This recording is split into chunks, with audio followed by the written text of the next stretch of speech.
Well, Lakshman, you spoke a lot about Trinity, a leading school, and you and I are privileged to have been given the education at leading schools.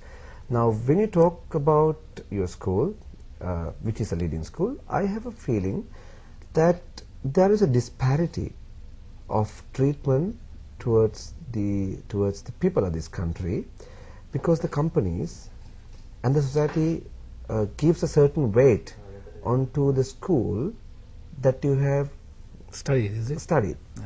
So, shouldn't we reverse this trend?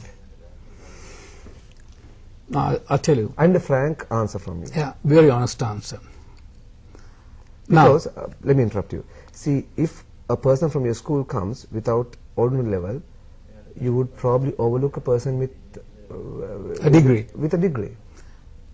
I would do that. You would do that. Yes. Very reason, I'll tell you. When I started this company, I hired university graduates, about 6, as junior executives. Out of those 6, every day you have to spoon feed these guys, you know. Though they are engineers, they behave like, I mean, you have to tell them each and everything. Okay, you do the next move, this is the move, this is the thinking, you have to do this. These guys, most of these, I don't know, something wrong with our education system or what, most of these guys, they don't know to do things on their own.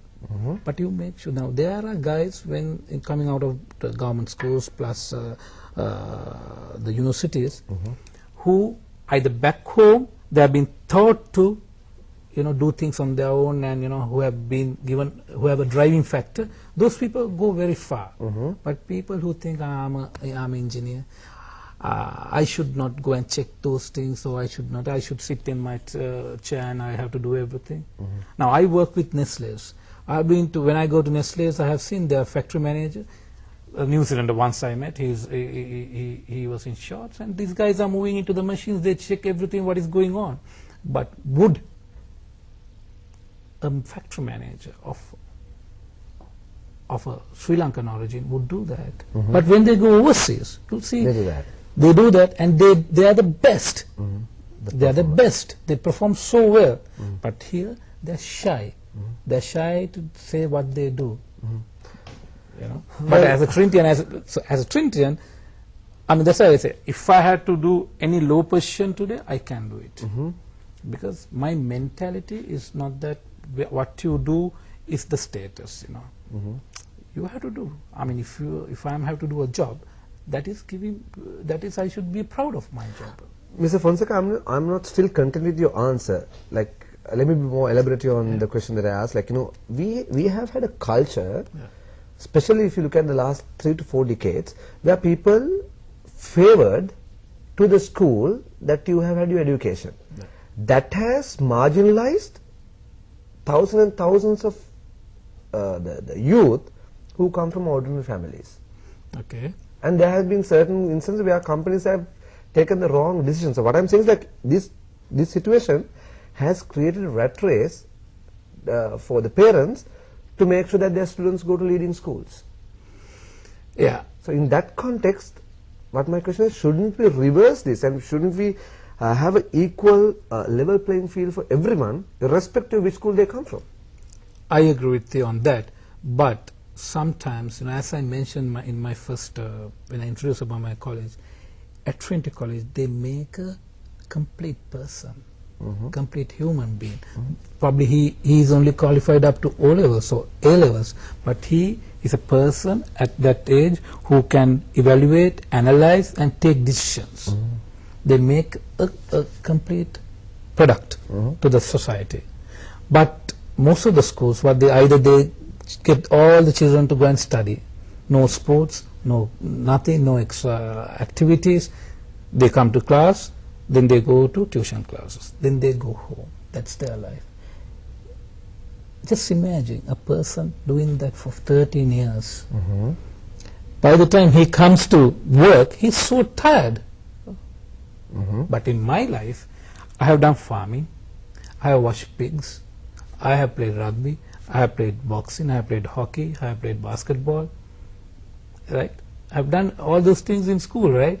And we have played marbles, everything.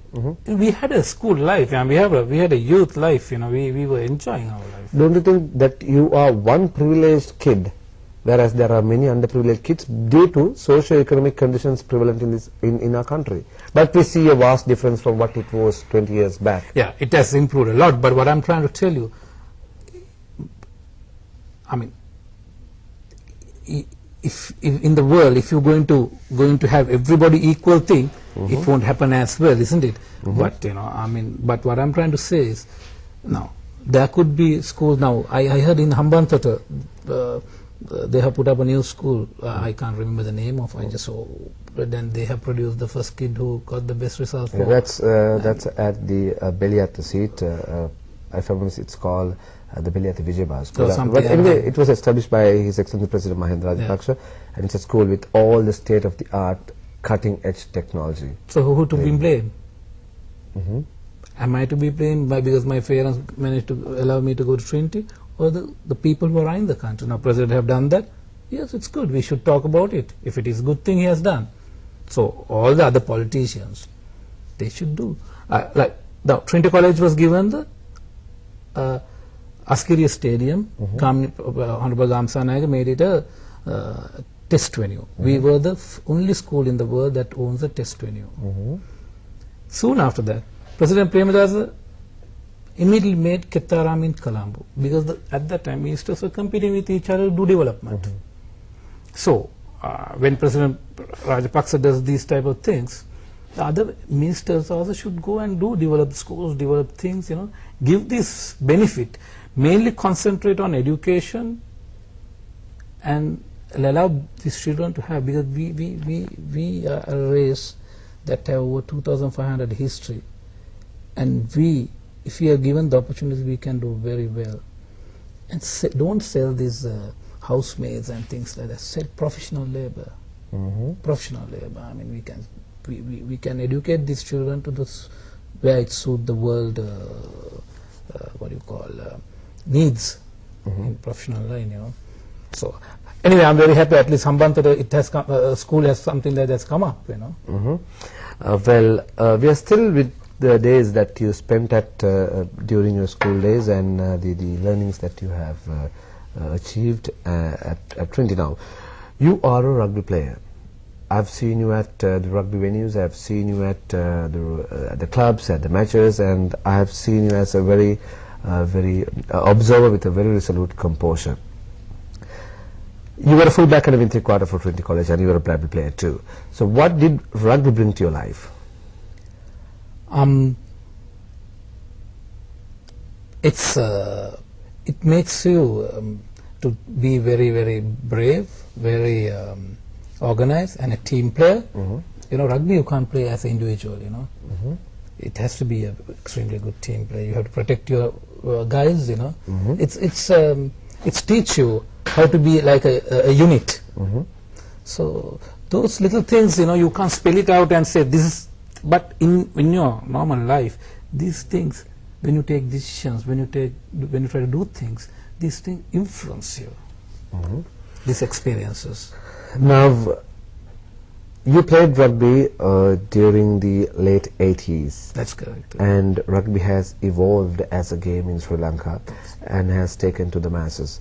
But today, many who are connected to Sri Lankan rugby point out that rugby has hit a low ebb. I agree. Is that true? I agree. And the reasons?